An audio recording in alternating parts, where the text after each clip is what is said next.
የሚቀድም ነገር የለም። ከወንጌል የሚበልጥ ነገር የለም። ከወንጌል የተሻለ ምንም ነገር የለም ወገኖቼ። ይህንን ካልኩ በኋላ ስለ ራሴ ያስተዋውቅና ከመጣሁበትም ዋና ጽሕፈት ቤት ይዤ የመጣሁትን ሰላምታ ለእናንተ አስተላልፌ ቀጥታ ካለን ጊዜ አኳያ ወደ እግዚአብሔር ቃል ነው አብረን የምንሄደው። ያው ወንጌላዊ ተስፋዬ አበራ እባላለሁ። የመጣሁት ከኢትዮጵያ ቃለ ሕይወት ቤተክርስቲያን ዋና ጽሕፈት ቤት ሚሽን መምሪያ የብሔራዊ ወንጌላውያን ማስተባበሪያ ክፍል ነው። በዛ ነው የማገለግለው።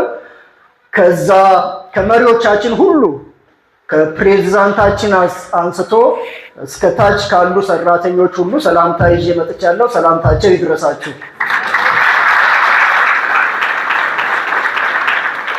እግዚአብሔር ቃል አንድ ስፍራ ካነበብኩ በኋላ እንጸልይና ወደ ዛሬው መልእክት እገባለሁ። ማቴዎስ ምዕራፍ 4 ቁጥር 23 ላይ ያለውን በጌታ ስም አነባለሁ። ምናልባት ባላስቸግራችሁ ለእግዚአብሔር ቃል ክብር ሁላችን ቆመን ብናነበው ደስ ይለኛል።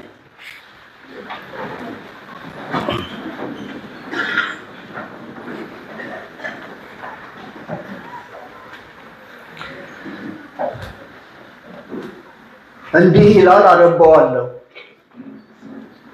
ኢየሱስም በምኩራቦቻቸው እያስተማረ የመንግስትንም ወንጌል እየሰበከ በሕዝብም ያለውን ደዌና ሕመም ሁሉ እየፈወሰ በገሊላ ይዞር ነበር። ዝናውም ወደ ሶርያ ሁሉ ወጣ።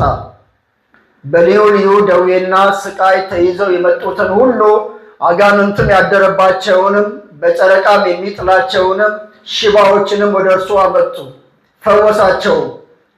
ከገሊላም ከ10 ከተማ ከኢየሩሳሌምም ከይሁዳም ከዮርዳኖስም ማዶ ብዙ ሕዝብ ተከተሉት።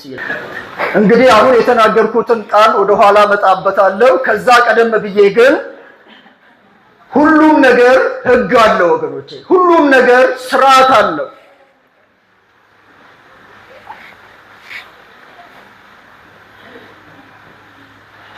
ሁሉም ነገር ጊዜ አለው። በዘፍጥረት ምዕራፍ 8 ቁጥር 22 ላይ ሄዳችሁ ስታነቡ በምድር ዘመን ሁሉ መዝራትና ማጨድ፣ ብርድና ሙቀት፣ በጋና ክረምት፣ ቀንና ሌሊት አያቋርጥም። በወዲያኛው ግን እንዲህ አይነት ነገር የለም። በዚህ ምድር እስካለን ድረስ ይሄ ሕጉንና ስርዓቱን ጠብቆ ይሄዳል። ይሄ ሕግና ስርዓት በተዛባ ጊዜ ግን ያው መጨረሻው ይሆናል። ፀሐይ እንደምትጨልም፣ ጨረቃ